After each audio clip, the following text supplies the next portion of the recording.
नमस्कार विद्यार्थियों, BCom part second की कक्षा में आपका एक बार फिर से स्वागत है।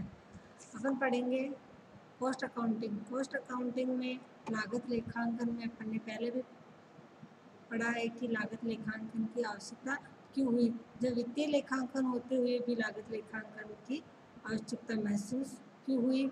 इसलिए लागत लेखांकन का विकास इसलिए किया गया क्योंकि वित्तीय लेखांकन में कुछ कमियां पाई गई। उन्हीं कमियों को दूर करने के लिए अपन ने लागत लेखांकन की आवश्यकता महसूस हुई। लागत लेखांकन के लिए भारत में जो इंस्टीट्यूट बनाया गया है वो लागत लेखापालकों की नियुक्ति करता है और उनके माध्यम से लागत लेखांकन के कार्यों को देखा जाता है। लागत लेखांकन के लिए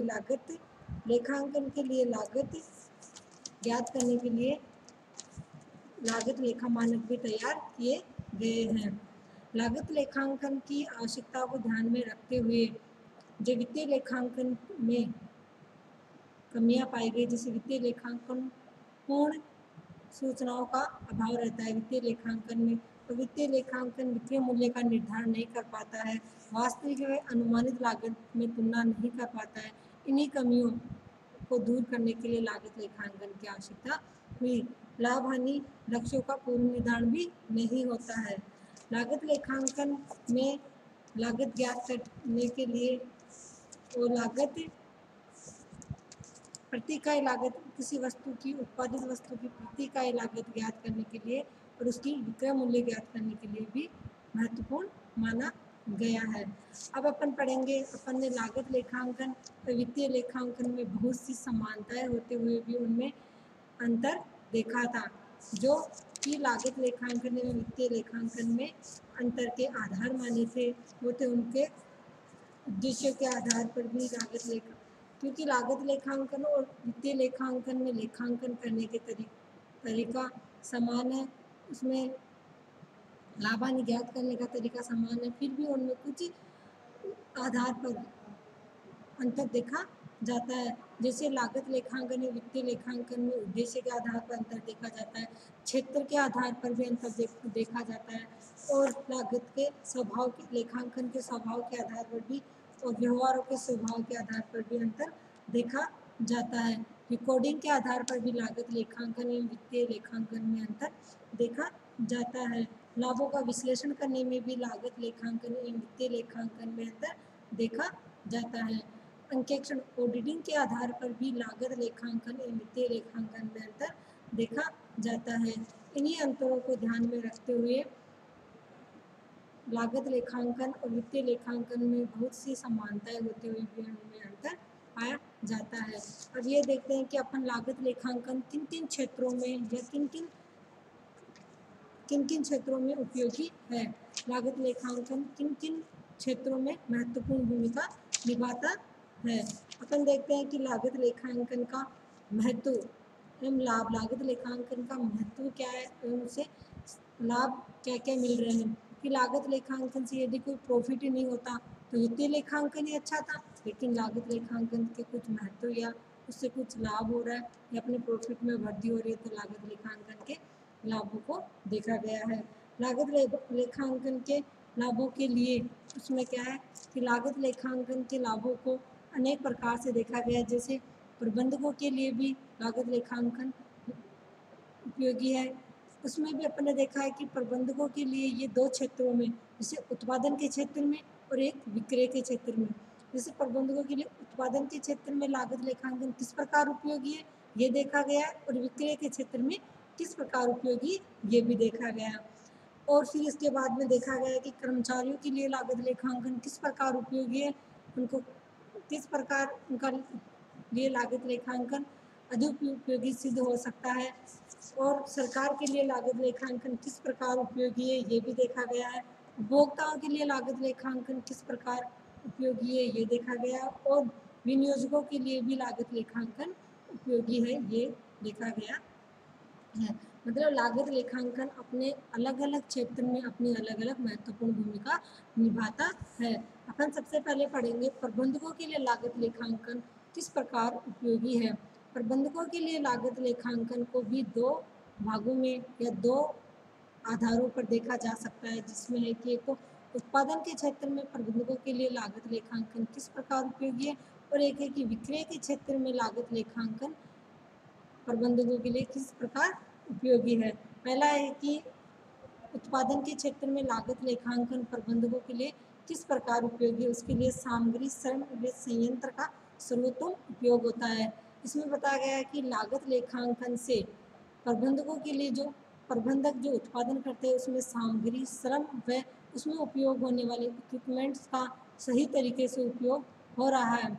मतलब लागत लेखांकन से ये पता चल जाता है कि उत्पादित इकाई की प्रति इकाई लागत किस प्रकार प्राप्त हो रही है, और इसमें किस सामग्री की कितनी उपयोग हो रही है, श्रम का कितना उपयोग हो रहा है, अन्य इक्विपमेंट का कितना उपयोग किया जा रहा है। यदि कोई अन्य यदि सामग्री व श्रम व अन्य संयंत्र का यदि सही से उपयोग नहीं हो रहा है, या फिर उसके उपयोग करने से विक्रय मूल्य यदि उसके उपयोग करने या न करने से सामग्री के उत्पादन पर कोई प्रभाव नहीं पड़ रहा है, तो उसको हटा दिया जाता है। इसलिए सामग्री श्रम व संयंत्र का सही तरीके से उपयोग हो पाता है। लाभ व अलाभप्रद कार्यों का ज्ञान होता है। इसमें क्या होता है कि लागत लेखांकन में समस्त कार्यों के प्रत्येक चरण का अध्ययन करने से ज्ञात हो जाता है कि इसमें कौन सा कार्य लाभप्रद है और कौन सा अलाभप्रद है। मतलब किसी वस्तु का यदि अपन उत्पादन कर रहे हैं तो उस उत्पादन में कौन सा कार्य किया जा रहा है वो सही है उस उत्पादन के लिए, और कौन सा कार्य लाभप्रद है। तो जो लाभप्रद है कार्य उसको रखा जाएगा, और जो उसके उपयोगी नहीं है उसको हटा दिया जाएगा। लाभप्रद कार्य को या तो लाभप्रद बनाने का प्रयास किया जाएगा या फिर उसको हटा दिया जाएगा, पूरी तरह से बंद कर दिया जाएगा। फिर तीसरा है अपना उत्पादन व्यय में संतुलन एवं नियंत्रण। इससे क्या होता है, लागत लेखांकन से क्या होता है, जो उत्पादन में जो व्यय हो रहा है, जैसे सामग्री पे हो रहा है, श्रम पे व्यय हो रहा है, या अन्य व्यय हो रहे हैं, उन पे नियंत्रण किया जा सकता है या फिर उनमें संतुलन बनाया जा सकता है। यदि अपन किसी वस्तु का उत्पादन कर रहे हैं और उसमें उपयोग होने वाली सामग्री श्रम व अन्य व्यय यदि यदि उनमें वर्गीकरण कर दिया जाता है और मात्रा में असंतुलन बना के रख सकते हैं, मतलब कितना इसमें श्रम का उपयोग करना है, कितना इसमें सामग्री का उपयोग करना है और कितना इसमें अन्य व्यय का उपयोग करना है, जिससे इसकी प्रति इकाई लागत कम आए और इसका उत्पादन करने से अधिक विक्रय हो और विक्रय मूल्य अधिक रख के प्रॉफिट अधिक कमाया जा सके, अनावश्यक व्यय को रोका जा सकता है। चौथा है नवीन आविष्कार। कई प्रकार की योजनाएं लागू करने से प्रबंधकों को नए नए आविष्कारों का अवसर मिलता है। मतलब लागत लेखांकन में यदि नवीन आविष्कारों का भी उत्पादन के क्षेत्रों में लाभ मिलेगा प्रबंधकों को, जिससे इससे बाद में निरंतर प्रयत्न किया जाता है कि न्यूनतम व्यय से अधिकतम लाभ किस प्रकार कमाया जा सकता है। तुलनात्मक अध्ययन। इसके बाद में है कि तुलनात्मक अध्ययन के माध्यम से भी उत्पादन क्षेत्र मतलब तुलनात्मक अध्ययन करके भी उत्पादन के क्षेत्र में लागत लेखांकन का महत्वपूर्ण है, क्योंकि इसमें क्या होता है कि व्यय श्रम व उत्पादन आदि का तुलनात्मक अध्ययन किया जा सकता है। यह तुलना की जा सकती है कि निश्चित समय के अंतर के आधार पर, जैसे मासिक, त्रैमासिक व वार्षिक, एक निश्चित तिथि को भाग की दूसरे भाग से तथा एक वर्ष की दूसरे वर्ष से तुलना करके जो लाभप्रद है वो उत्पादन रखा जा सकता है, जो जिनसे लाभ कम हो रहा है उस उत्पादन को बंद भी किया जा सकता है। और इसके बाद में उत्पादन संबंधित नीति निर्धारण में सहायक कि लागत लेखांकन से उत्पादन के क्षेत्र में कौन सी नीति अपनाई जाए, कौन सी नीति का निर्धारण किया जाए, इसके क्षेत्र में भी ये उपयोगी सिद्ध होता है। जैसे यदि एक निर्माण संस्था अनेक प्रकार की वस्तुओं का निर्माण करती है, तो विभिन्न वस्तुओं का उत्पादन ऐसे अनुपात में किया जाना चाहिए कि संस्था को अधिकतम लाभ हो सके। ये किस प्रकार संभव है, लागत लेखांकन से संभव है कि संस्था अपना अधिकतम लाभ किस प्रकार बनाए रख सकती है। इसके बाद में विक्रय के क्षेत्र में क्या है कि प्रबंधकों को विक्रय के क्षेत्र में भी लागत लेखांकन बहुत उपयोगी सिद्ध होता है। जैसे अधिकतम बिक्री वाली वस्तुओं का उत्पादन किया जाए, लागत लेखांकन से ये पता चल जाता है कि किन किन वस्तुओं की बाजार में सर्वाधिक मांग है, उसको ज्ञात किया जा सकता है, तथा उत्पादन श्रम तथा बिक्री से समस्त कार्य उसी पर केंद्रित किए जा सकते हैं। मतलब अधिकतम बिक्री करने वाली वस्तुओं का उत्पादन करेगी जिससे अधिक लाभ मिलेगा। इसके बाद में उचित मूल्य विक्रय मूल्य का निर्धारण। लागत लेखांकन से क्या होता है, वस्तु की लागत का पता चल जाता है, फिर अपन उचित मूल्य का विक्रय मूल्य का निर्धारण कर सकते हैं।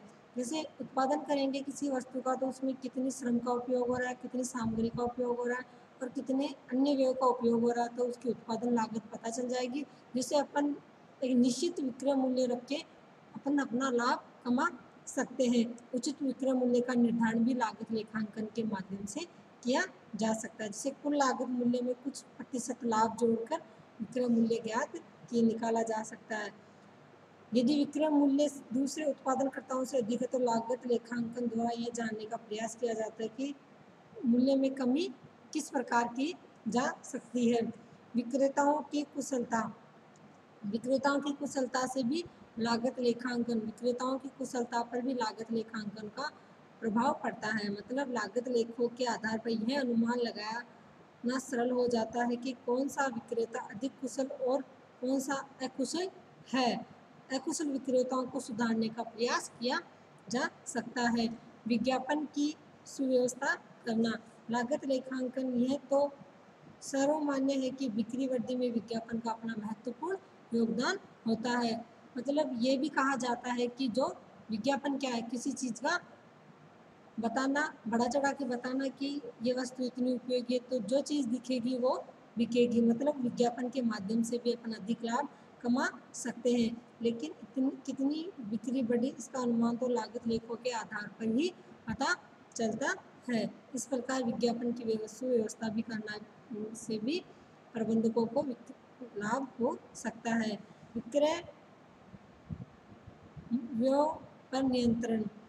अन्य विक्रय व्यय जैसे बोनस, यात्रा व्यय, कमीशन, माल पहुंचाने वाले वाहन आदि लागत लेखांकनों द्वारा सरलता से ज्ञात किया जा सकता है, तो अपन इनमें कमी भी कर सकते हैं। इस प्रकार लागत लेखांकन का प्रबंधकों के होने वाले लाभ जो दो प्रकार से थे, उत्पादन के क्षेत्र में और विक्रय के क्षेत्र में, अपन ने अभी इनके बारे में पढ़ा। अब अपन पढ़ेंगे इसके बाद है प्रबंध का कर्मचारियों को किस प्रकार लागत लेखांकन से लाभ मिलता है। लागत लेखांकन से कर्मचारियों को भी अनेक से लाभ प्राप्त होते हैं, जिससे कि श्रमिकों को कुशल बनाना होता है, उचित पारिश्रमिक का निर्धारण कर सकते हैं और श्रम प्रेरणात्मक लाभांश योजना, कौन सी योजना लाभांश की रखनी है, कौन सी है। इस प्रकार कर्मचारियों के लिए भी लागत लेखांकन, जिस प्रकार प्रबंधकों के लिए लागत लेखांकन उपयोगी है, उसी प्रकार कर्मचारियों के लिए भी लागत लेखांकन उपयोगी होती है। Thank you.